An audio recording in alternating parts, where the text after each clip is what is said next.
Kaarel on alati komme seda konverentsi korraldades nii-öelda tordile ka väike kirss panna, et ma arvan, et nüüd on see hetk käes, et Mati Kaal, palun, et kui me terve päeva oleme rääkinud, mida inimesed teevad, et siis kuidas päriselt elu käib.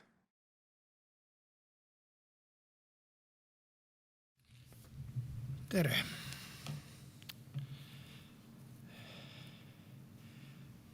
No tänagi on jutuks olnud, et keskkond on muutuses ja vist tõesti maailmas enam keegi ei kahtle selles, et maakera soojeneb.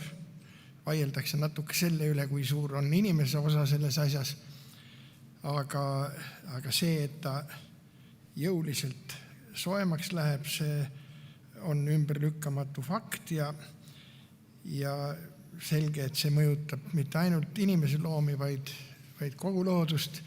Ja lubage mul siis siin lõpuks tuua mõned nopped sellest, mismoodi see asi maailmas on mõjunud.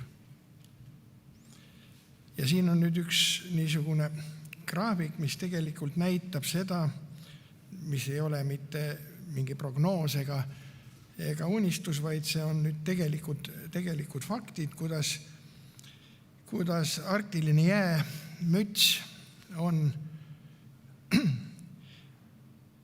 vähenenud ligi 90 000 ruutkilomeetrit aastas ja 1980. aastal oli suine jäämüts veel enam kui topelt nii suur kui käesoleval ajal. Ja kui seda graafikut võib-olla nii piltlikult ei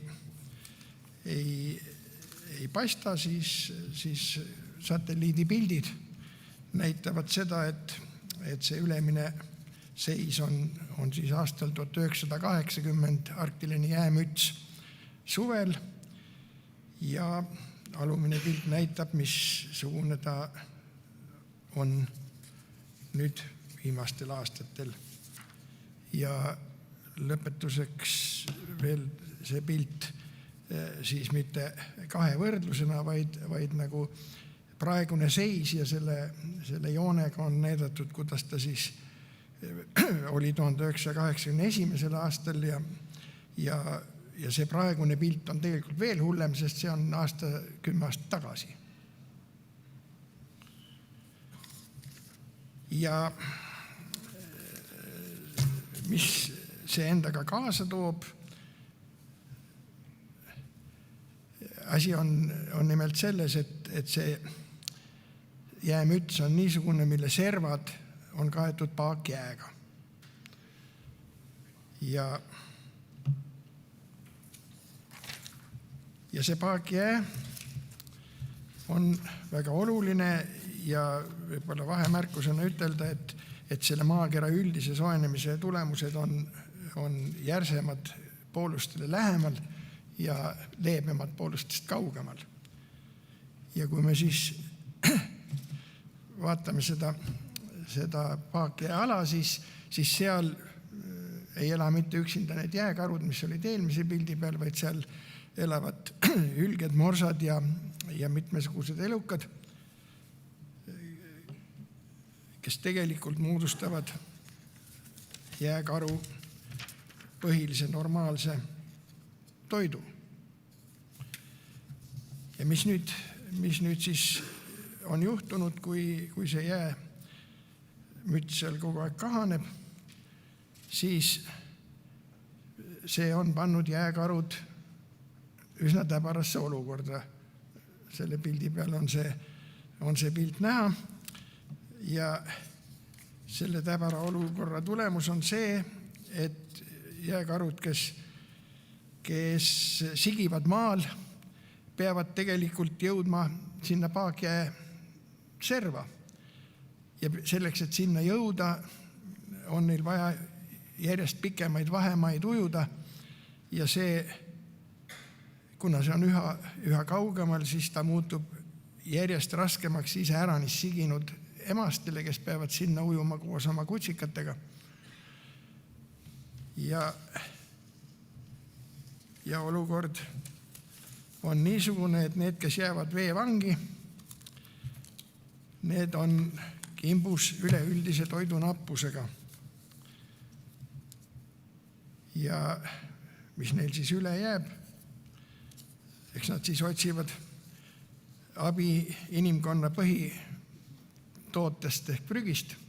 Et see pilt siin hiljaaegu käis lehtedest läbi, on tegelikult Norilski linna prügila, kuhu siis on massiliselt tulnud jääkarusid, kes leiavad sealt mingitki toidupoolist ja see toob kaasa mitte ainult meie lehtedes esile tõstetud kannibalismi jääkarude vahel, vaid pidevaid konflikte inimestega, kes seda toodangut sinna ladestavad. Ja mitte ainult see jäämüts ei sula, vaid sulamised hakkavad palju varem pihta ja ka maismaal. Ja selle tulemusena näiteks siis jäärebase ehk polaarrebase väga kasulik valge talvekasukas hakkab muutuma nuhtluseks, sest et see ei tule mitte see kasuka värvi muutus mitte sellest, kas lumi on või ei ole, vaid see eelkõige reguleerib seda päeva pikkus ja see paraku ei ole muutunud. Ja tulemus on see, et see valge kasukas, mis neid aitab toitu leida ja ennast varjata vaenlaste eest, see hakkab takistama nii seda kui teist. Ja no mitte ainult nii kaugetel elukatel, vaid ka meie enda valgejänes, kes jookseb praegu metsa all valgelt ringi ja on heaks märgiks kõikidele, kellel käivad neelud tema järele.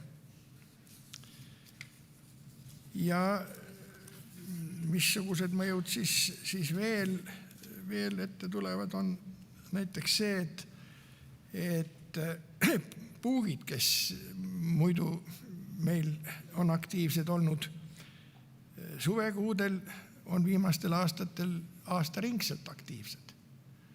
Ja paraku me teame, et nad tihti kannavad kaasas entsefaliidi tekitajaid ja borrelioosi tekitajaid ja muid niisuguseid asju, mis tähendab seda, et mitte ainult suvel marjule minnes, vaid ka talvel läbi pargi jalutades võib endale selle tõve kaela saada. Ja no mitte ainult siis puugid, vaid kes meil on nagu kogu aeg olnud ja on nüüd siis aastaringselt aktiivsemaks läinud, jõudsalt laiendavad oma levilad põhja poole mitmesugused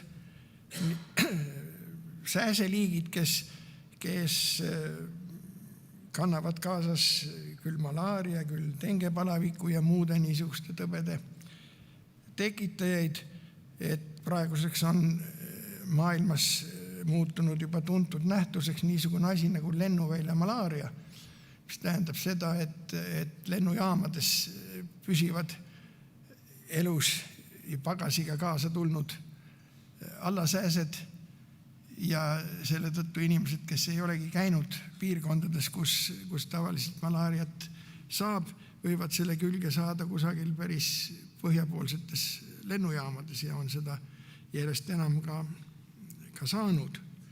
Ja kui ma soovitan kõigil lugeda Eesti loodust, kus on Kuuro Kutsar kunagi võtnud kokku ajaloolise Eesti malaaria puhangut, siis seda on ajaloos mõned korrad olnud pärast Krimmi sõda ja nii edasi, kus siis nende koju naasnud soldatitega jõudis malaaria ja oli Eestis olemas, nii et põhimõtteliselt olgem valmis, et malaaria ja dengepalavik ja muud niisugused hädad ei ole sugugi enam kaugel.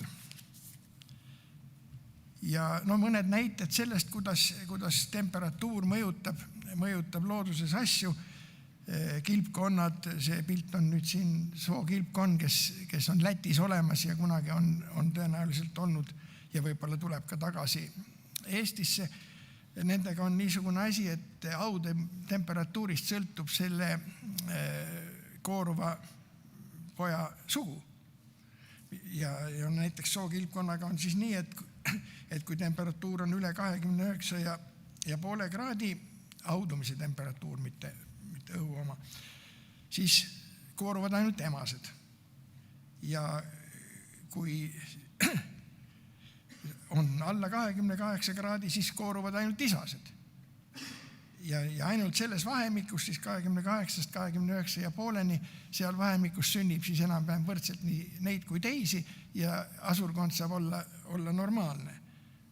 Ja kui siin vahepeal lätlastel oli probleem, et neil oligi ainult isaseid seal ja pikaealised kilpkonnad olid olemas, aga ei siginud enam aastakümneid, siis ühel hetkel võib tekkida see olukord, kus siis on enam-vähem normaalne ja kui siis veel soojemaks läheb, siis sünnib jälle ainult emaseid ja teatavasti ei ole see jätkusuutlik asurkonnale.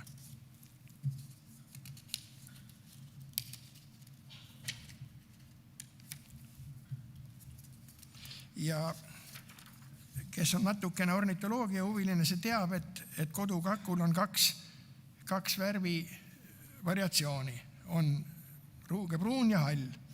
Ja soomlased on asja uurinud ja on saanud selgeks, et kui kunagi oli niiviisi, et nende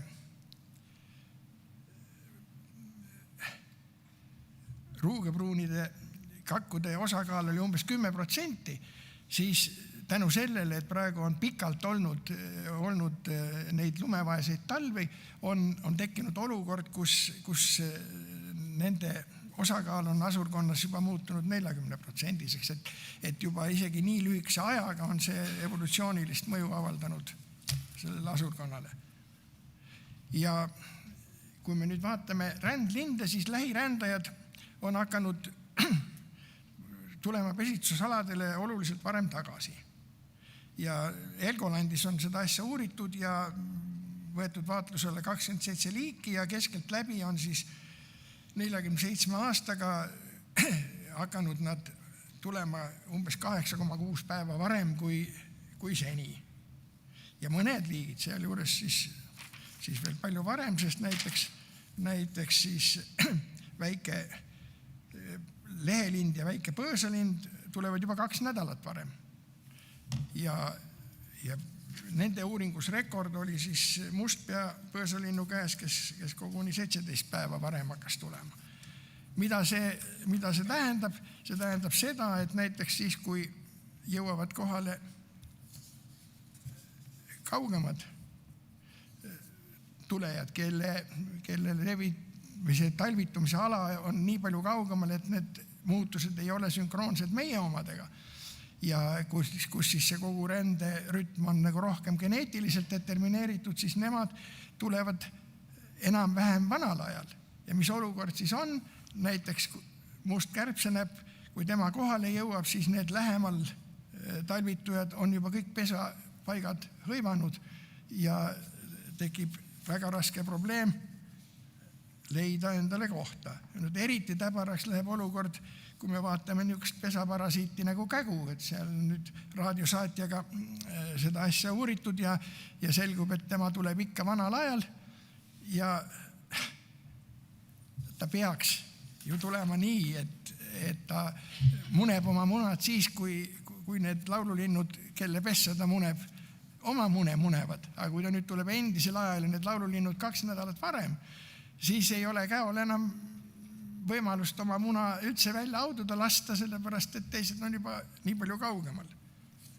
Aga samas on käol kindel roll ka ikkagi ökosüsteemis. Ja kuigi nüüd maailmas aasta keskmine temperatuur on aastakümnega tõusnud 0,7 kraadi võrra, pole see sugugi kõikjal nii. Mõnel pool on soojenenud, teisel pool jällegi läheb hoopis külmemaks ja see ei tähenda seda, et see maailma keskmine nüüd igas kohas paika peaks. Ja selle tulemusena siis paljude taime- ja loomaliikide levilad on hakanud nihkuma ja umbes aastakümnega nihkuvad 17 kilomeetrit pooluste suunas ja mägistel aladel siis 11 meetrit merepinnast kõrgemale. Nüüd generalistid, kes on laiema ökoloogilise profiiliga liigid, nendel on sealjuures siis parem seis, sest nad suudavad nagu kergemini kohastuda, nii nagu siin oli juttu nendest infosüsteemidest, et kui nad on võimelised kohanema, siis panevad nad muutustele paremini vastu. Aga sellest praegusest olukorrast teevad siis ökoloogid järeldusi, et umbes 2100. aastaks keskeltläbi on siis nihkunud 550 kilomeetrit kirde poole need pesitsusalad ja elupaikade kahanemine on väga oluline. Ja ennustatakse, et erinevate looduslike inimtekkeliste ja looduslike rändeteede takistuste tõttu 21. sajandi lõpuks koguni 5-9% maismaa imetajatest sureb välja ja 70-78% nendest praegustest muutub ohualtiks ja kuna nad jäävad ilma umbes 30% senisest levilast. Ja jutt oli siin inimtekkelistest takistustest, mis mõjutavad siin lihtsalt üks näide, et kui me teeme suuri infrastruktuuri objekte, siis on väga oluline teha ökodukte ja muid niisuguse läbipääse, kusjuures neid tuleb teha mitte linnukese pärast, vaid nii, et nad ka toimida saaksid. Et me oleme siin paar tükki suure vaidluse peale teinud. Kõigepealt on väga oluline, et nad oleks nii laiad ja kõrgaljastusega, et loomad neid ka kasutada saaksid, aga eriti koomiline on viimane Pärnu maantee ökodukt, kus tee servas oli riigimets ja ökodukti ehitas riik ja selleks ajaks, kui ökodukt valmis sai, RMK raius mõlemast otsast metsa maha. Nii et nüüd on ta keset suurt lagedat raiesmikku ja mismoodi need loomad võiksid seda kasutada, seda ei kujuta ette. Ja kui põhjapoolsetel aladel on see kliimamuutus toonud kaasa lisaks keskmise temperatuuri tõusule ka enamasti torme ja niisuguseid ekstreemsemaid niiskeid nähtusi, siis lõunapoolsetel aladel vastupidi kahaneb sademete hulk oluliselt ja tekib üleüldine magevee puudus, mis tõenäoliselt on ka üks suur põhjus, miks me praegu oleme rändekriisis. Sest kui ikka midagi juua ei ole, siis läheb sõjaks ja kui läheb sõjaks, siis inimesed hakkavad sõjajalust ära minema. Ja muidugi inimtegevus on üldiselt ikkagi tõenäoliselt üks suurimaid mõjureid selles asjas, sest tänaseks on 3/4 maismaast ja 66% maakera merekeskkonnast inimtegevuse poolt märkimisväärselt muudetud. Ja enam kui 1/3 maismaast ja 75% maakera mageveest on tegelikult tänaseks inimkonna põllumajandusliku tootmise käsutuses. Ja inimeste tegevuse tulemusel reostub keskkond üüratul hulgal plastjäätmete, raskemetallide, väetise ning invasiivsete taime- ja loomaliikide poolest.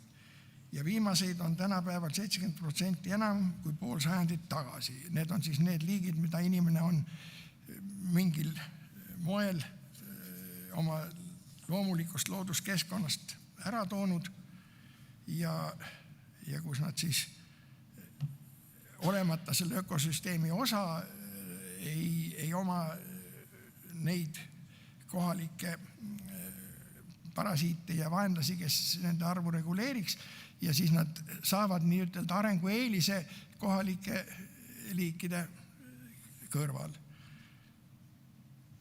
Ja nüüd siis üks niisugune skeem, kus on näha Euroopa kliimamuutused ja kui neid värve nüüd vaadata, siis nooled näitavad, millises suunas kliimaregioonid Euroopa mandri ulatuses nihkuvad.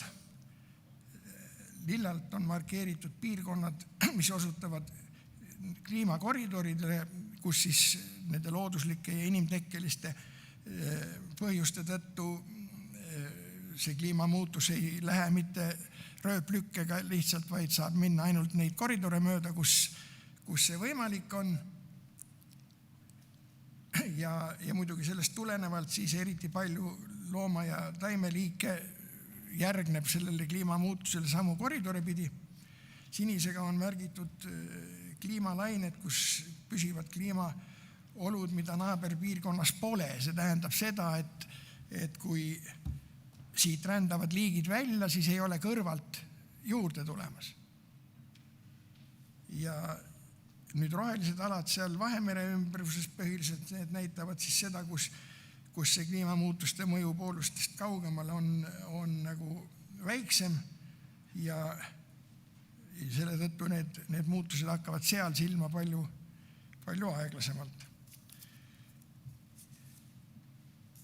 Ja lõpetuseks siis üks väga tuntud üle maailma tuntud kliimatoloog Wallace Smith-Broker, kes kahjuks möödunud aastal meie hulgast lahkus, on siis praegust olukorda iseloomustanud nii, et kliima on nagu ettearvamatu käitumisega metsik elajas, keda meie inimesed pidevalt oradega susime ja ärritame. Ja nii nagu sükse elajagagi ei ole teada, mis reaktsioon võib selle peale siis tulla, et parem oleks mitte susida. Aitäh kuulamast.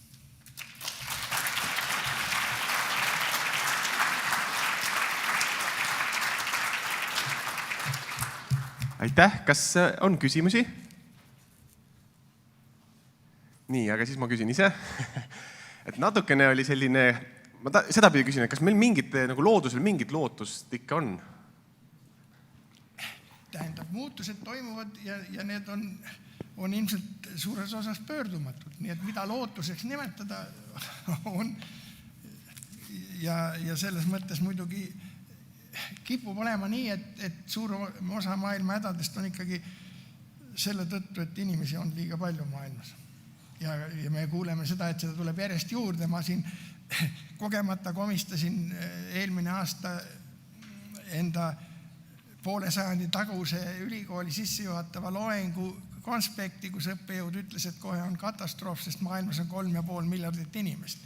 No täna me oleme kuulnud, et neid on enam kui topelt nii palju ja ei paista olema, et see asi võib-olla, et mõni niisugune koroonabakteri taoline asi hakkab asja reguleerima või viirusama, aga see eriti konti mööda meil ei ole. Aitäh!